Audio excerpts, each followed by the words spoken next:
Assalamualaikum warahmatullahi wabarakatuh. Hai, nama saya Delisa Nufatimah Chandra dari kelas 1B D3 Keperawatan Poltekkes Kemenkes Tasikmalaya. Pada video ini saya akan mempresentasikan tentang sistem respirasi atau sistem pernapasan pada manusia. Untuk itu, simak baik-baik ya.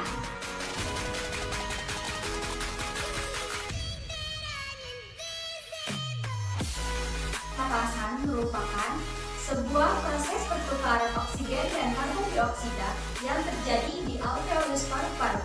Kemudian, respirasi sendiri merupakan perombakan bahan makanan oleh oksigen yang menghasilkan sebuah energi dan gas sisa pembakaran yang berupa karbon dioksida.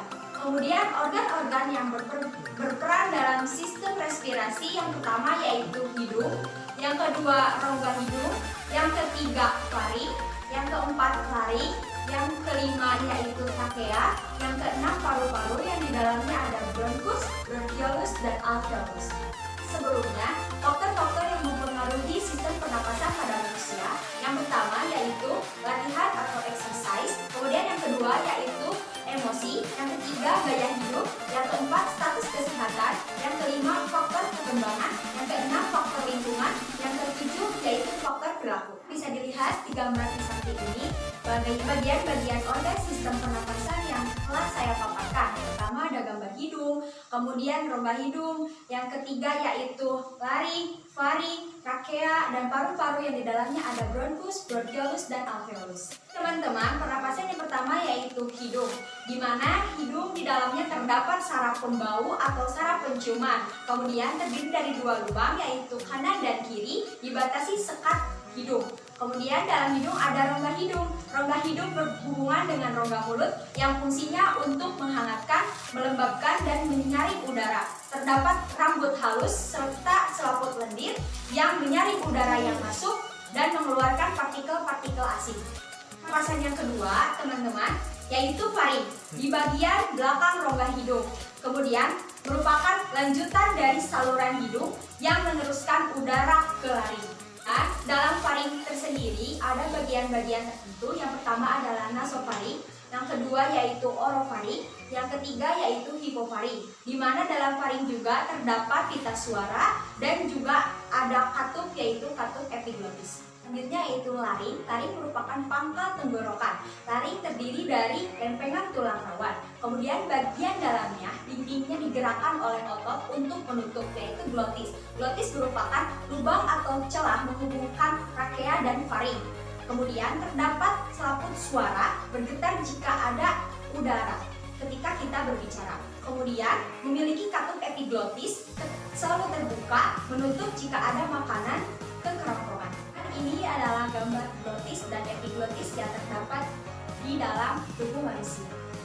Pernapasan selanjutnya yaitu trachea. Trachea merupakan batang tenggorokan, tersusun dari cincin tulang rawan, kemudian terletak di depan kerongkongan, berbentuk pipa. Bagian dalam cincin dilapisi oleh selaput lendir, dan sel epitel cilia berfungsi untuk menahan debu atau kotoran dalam udara agar tidak masuk ke paru-paru. Pernapasan selanjutnya yaitu bronchus. Bronchus merupakan cabang batang tenggorokan, bagian yang menghubungkan trachea dengan paru-paru. Kemudian terdapat di paru-paru kanan dan kiri. Terdiri dari lempengan tulang rawan, dinding tersusun dari otot halus, dan cabang bronchus dinamai bronchiolus, tipis dan tidak bertulang rawan.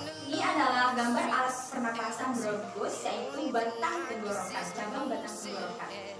Selanjutnya yaitu pulmo atau paru-paru, diselubungi oleh selaput elastis yang bernama pleura, kemudian letaknya di dalam rongga dada di atas diafragma, yaitu sekat yang membatasi rongga dada dan rongga perut. Paru-paru kanan 3 gelambir dan paru-paru kiri 2 gelambir. Terdapat bronchus dan bronchiolus dan alveolus. Nah, gambar paru-paru yang menjelaskan tentang lapisan yang melindungi paru-paru yaitu lapisan pleura. Dalam lapisan pleura terdapat lapisan-lapisan. Yang pertama yaitu parietal pleura, yang kedua pleural space, yang ketiga visceral pleura, dan paru-paru ini dapat menjelaskan tentang bagaimana cara diafragma berkontraksi dan bagaimana cara diafragma berrelaksasi di saat kita menghirup udara dan mengeluarkan udara. Pada Gambar ini menjelaskan tentang gelambir-gelambir yang ada pada paru-paru. Yang pertama ada lobus superior di kanan dan di kiri. Kemudian ada bronkus, di mana bronkus terdiri dari bronkus sekunder dan bronkus tersier. Kemudian bronchiolus dan adanya lobus inferior dan lobus medius. Ini menjelaskan tentang alveolus, di mana dalam alveolus terjadinya difusi gas atau pertukaran antara oksigen dan karbon dioksida, di mana oksigen diserap oleh tubuh dan karbon dioksida dikeluarkan dari tubuh. Selanjutnya yaitu mekanisme pernapasan terjadi saat kita sadar maupun saat kita tidak sadar, adanya inspirasi dan ekspirasi. Kemudian berdasarkan cara melakukan inspirasi dan ekspirasi dan tempat terjadinya terbagi menjadi dua, yaitu pernapasan dada dan pernapasan perut. Pernapasan dada pada fase inspirasi, musculus intercostalis berkontraksi, kemudian tulang rusuk terangkat, rongga dada membesar, paru-paru mengembang, dan tekanan udara rongga paru-paru menurun, kemudian di luar menaik dan udara masuk ke paru-paru. Pada tahap ekspirasi, di mana musculus intercostalis berelaksasi, kemudian tulang rusuk turun, rongga dada menyempit, paru-paru mengecil, dan tekanan udara rongga paru-paru naik ataupun tinggi, kemudian di luar rendah, dan udara keluar dari paru-paru. Pernapasan perut. Pernapasan perut yang pertama yaitu inspirasi, di mana otot diafragma berkontraksi, diafragma datar, rongga dada dan paru-paru mengembang, tekanan udara rongga paru-paru turun, dan udara dari luar masuk ke paru-paru. Untuk proses ekspirasi, yang pertama yaitu otot diafragma relaksasi, kemudian diafragma melengkung, rongga dada dan paru-paru mengecil, tekanan udara rongga paru-paru naik, dan udara keluar dari paru-paru. Inilah gambar tentang mekanisme pernapasan, terutama di pernapasan perut. Bisa dilihat dan bisa dipahami oleh kita. Volume dan kapasitas paru-paru. Setiap orang pasti berbeda-beda, tergantung pada ukuran paru-paru, kekuatan bernapas, dan cara bernapas. Volume paru-paru orang dewasa 5-6 liter, terdiri dari volume tidal, volume cadangan inspirasi, volume cadangan ekspirasi, dan volume residu.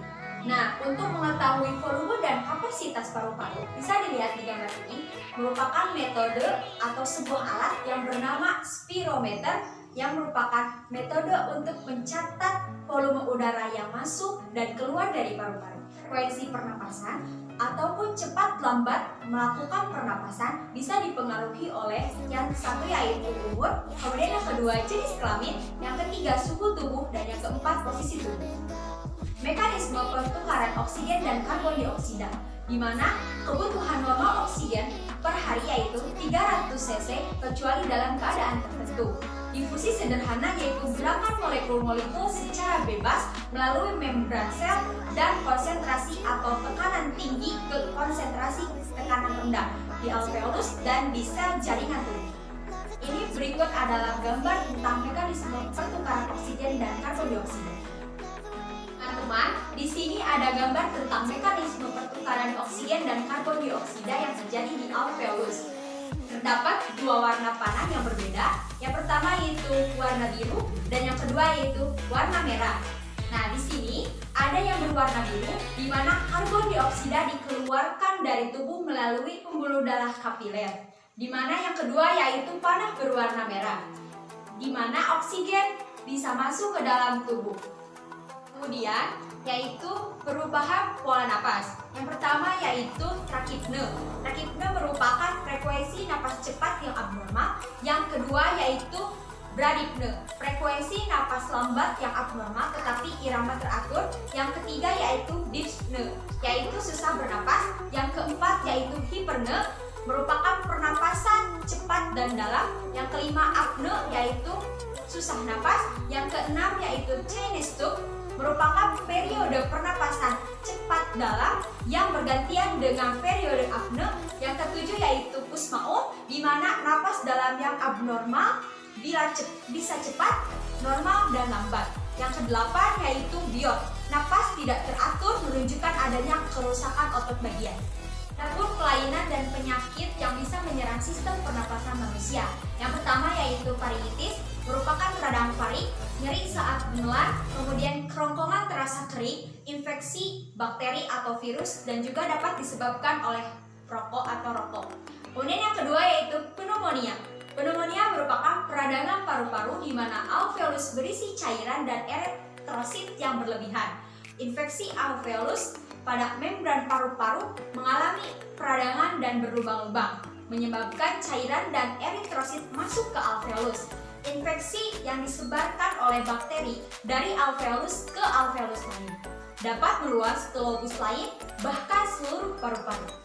Kemudian, kelainan dan penyakit lainnya, yang pertama yaitu emfisema, yang kedua asma, yang ketiga difteri, yang keempat asfiksi, yang kelima tuberkulosis, yang keenam hipoksia, yang ketujuh asidosis, yang kedelapan sianosis. Proses pernapasan pada manusia dimulai dari rongga hidung, faring, laring, trakea, dan bronkus menuju alveolus. Di dalam alveolus inilah terjadi pertukaran gas antara oksigen dan karbon dioksida. Lubang hidung merupakan jalan masuk udara ke hidung. Di dalam rongga hidung terdapat silia, membran mukosa, dan kapiler darah.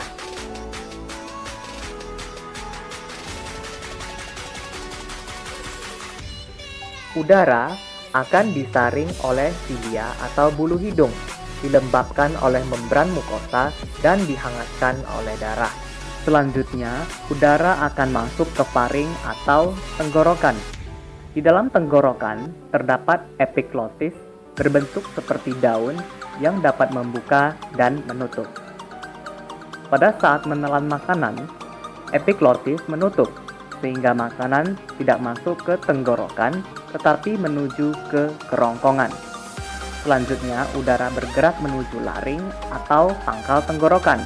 Di dalam laring terdapat pita suara. Trakea berbentuk seperti pipa yang terletak memanjang di bagian leher dan rongga dada. Trakea memiliki pintu trakea berbentuk huruf C untuk mempertahankan bentuk pipa trakea agar tetap berdiri kokoh. Sistem pernafasan pada manusia terdiri dari dua proses utama, yaitu inspirasi atau memasukkan udara ke paru-paru dan ekspirasi atau mengeluarkan udara dari paru-paru. Bronkus bercabang-cabang dan membentuk percabangan yang lebih kecil yang dinamakan bronkiolus. Percabangan bronkiolus berakhir pada gelembung paru-paru yang disebut kantong alveolus. Gelembung tersebut diselimuti pembuluh kapiler darah. Bentuk alveolus menyerupai busa atau sarang tawon.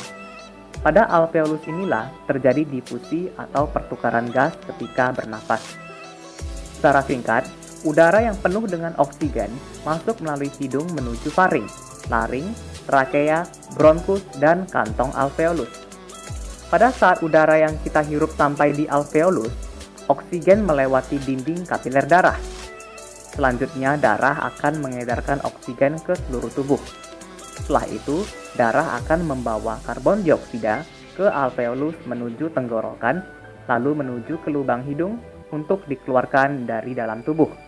Proses ini dinamakan dengan bernapas. Nah, teman-teman, sekian presentasi dari saya. Mohon maaf apabila banyak kesalahan kata dalam pemaparan materi tadi. Semoga bermanfaat teman-teman semuanya. Wassalamualaikum warahmatullahi wabarakatuh.